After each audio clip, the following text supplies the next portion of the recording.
Hi, Pitchfork. This is Steve Gunn. My 10 out of 10 album is Further by Flying Saucer Attack. Came out mid-90s. David Pearce, the leader. This band came from Bristol, UK, and I think they're widely influential to a lot of people because they synthesized a lot of music, particularly for me. I was listening to bands like Sonic Youth and My Bloody Valentine, bands who had a very big, expansive sound and were experimental, but mixing in songs as well. And to me, Flying Saucer Attack came along. I found this CD. I remember listening to it, and the first 10 seconds, it just kind of enveloped me. And I feel like this record taught me how to listen a little deeper and to kind of settle in with space and music. It was a record that sounded mysterious, shambolic, sounded inexpensive. It had this rural bedroom psychedelic quality to it that added to the mystery, but at the same time, it felt warm and safe.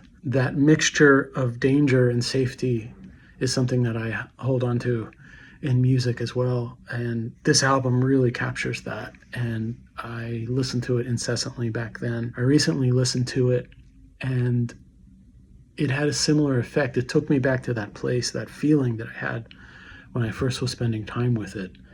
And there's this expanse there. There's this space within these tones. And there's also this sort of blanket of sound coming over you.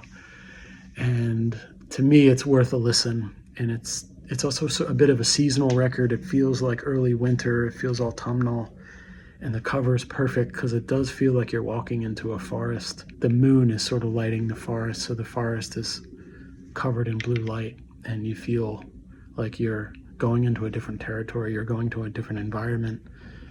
And to me, that was really valuable back then. It also was mixing elements of folk music that I hadn't quite discovered yet. And just generally, it created this idea of more possibility with music. And that's why it's my perfect 10.